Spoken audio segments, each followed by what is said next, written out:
We have a bevy of industry progress updates and a major development in international spaceflight this week as China's Academy of Launch Vehicle Technology becomes the third organization in history to successfully recover a booster. So let's dig into this latest news in this week's Avid Space Industry Update. In Falcon 9 launches this week, the Starlink Group 10-50 mission saw another 29 Starlink satellites sent into space from Space Launch Complex Floridian, Florida, with booster 1090 lifting off on its 13th flight before landing downrange on a short fall of gravitas. Also hitching a ride on booster 1090 for a suborbital hop were two microwave-sized manufacturing pods from Bear called fab ships. These fab ships are designed to test space-based semiconductor substrate manufacturing in the vacuum of space to meet the next-generation demands for materials used in AI data centers. The second Falcon 9 launch of the week was Transporter 17, which lifted off from Space Launch Complex 4E in Vandenberg on booster 1097's 11th flight. As with other Transporter series launches, the Falcon 9 launched into a sun-synchronous orbit. Transporter 17 carried 81 satellites into orbit, including the first commercial payload running a tritium-powered nuclear beta voltaic battery. Starlink Group 10-42 placed another 29 satellites into orbit. Aided in a short fall of gravitas and bob, Falcon 9 Booster 1067 set a new record for booster reuse, flying for the 36th time before making a successful landing. Rounding out this week's Falcon 9 launches is the Starlink Group 17-48 mission, which successfully lifted off from Slick 4E in Vandenberg.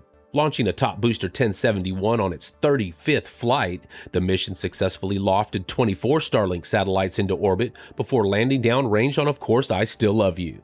Blue Origin's John Colurius had a lot to show this week at the Space Tide Conference for the near future of the company. They managed to complete cleanup at Launch Complex 36 in 21 days out of a budgeted 29, and they expect to have this pad back in service by the end of the year. By late 2027, Launch Complex 36B, their second pad, will also be in service. The first Blue Moon Mark 1 lander is almost done now, and multiple landers are in production, including the Blue Moon Mark 2, which is modified in various ways, accounting for the removal of Gateway from Artemis.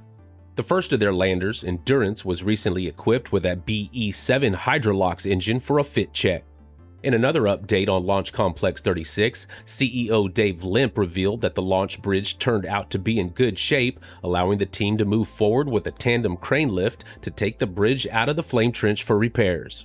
The company also revealed the completion of a hot fire test campaign for their in-house BT series hypergolic thrusters, with the 80-pound and 120-pound thrusters being put through their paces. After 17 years as an astronaut and 32 years in the Air Force, Canadian Space Agency astronaut Jeremy Hansen announced that he is retiring from active duty service. From everyone here at Avid Space and LabPadre Space, we'd like to thank you for your service in the spaceflight industry. NASA's Marshall Space Flight Center announced the completion of the Artemis 4 core stage liquid oxygen tank at Michoud. The tank will now be inspected and moved into the next phase of production. In the ceremonies of America's 250th birthday and amid many historic flags of the nation, President Trump presented the flag that will fly on the lunar surface on Artemis 4 to former astronaut Jack Schmitt, one of the last men to walk on the lunar surface, heralding a heartfelt passing of the torch from the last generation of lunar astronauts to the next. The left-aft SRB segment for the Artemis 3 vehicle was brought into the vehicle assembly building and installed onto the mobile launcher as vehicle stacking continues for the Earth orbit test mission that will see Orion dock with Blue Origin's and SpaceX's Human Landing System test vehicles. NASA has also recently put out a request for proposals for the next phase of its commercial space station strategy. The agency's goal is to ensure a smooth transition from public to private space station operations, with NASA as a customer of the station. Firefly Aerospace also announced it received a $13 million subcontract from the Jet Propulsion Laboratory to build and test the aeroshell for NASA's Skyfall mission, which will land a trio of helicopters on Mars to rapidly scout and explore the surface of the Red Planet. They also announced that their Elytra barrel, a carbon fiber structure that serves as a dual payload housing and a satellite carrier bus, has passed structural load testing ahead of Blue Ghost 2. Isar Aerospace also signed a $112.5 million agreement to develop a dedicated launch site for their Spectrum rocket at Spaceport, Nova Scotia, bringing Canada a step closer to domestic space launch.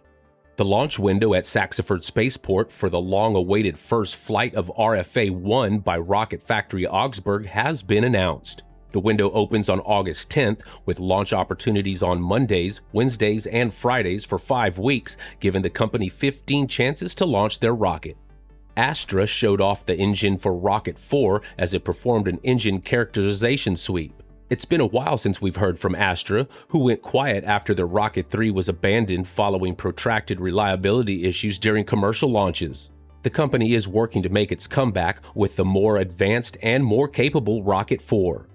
iSpace has announced an exciting new lunar transportation service manifesting payloads to the lunar surface aboard Starship rockets. Making use of the dramatic down-mass capabilities of Starship, iSpace customers will be able to send payloads of up to 500 kilograms to the lunar surface. Northrop Grumman has been awarded their 29th commercial resupply mission to the International Space Station with their Cygnus spacecraft, which can deliver cargo and provide orbital reboost capabilities for the station. Relativity Space has been selected by the United States Space Force's Space System Command for an NSSL Phase 3 Lane 1 program. Along with Impulse Space, the two companies will be undergoing capabilities analysis and review of their business organizations for suitability and to help the two companies meet the needs of the Space Force for potential future launch contracts.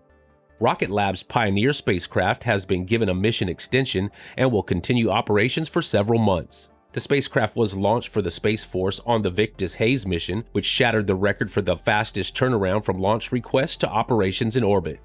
Nord Space has begun building their first orbital rocket engines, which are the first orbital engines to be made in Canada. The Hadfield 150 is a heavily 3D printed engine which will be used to power their Tundra rocket, a medium-lift launch vehicle currently in development.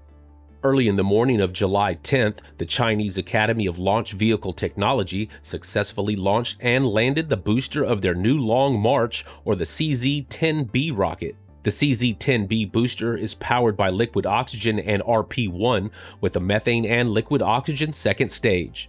Like Super Heavy, the booster is designed to be caught during a landing, but rather than a pair of catch arms, the CZ-10B makes use of a complex gantry and wire system fitted to a seagoing barge. The system appears to perform flawlessly, successfully catching and arresting the descent of the booster, making them the third organization to successfully perform a propulsive recovery of an orbital-class rocket booster.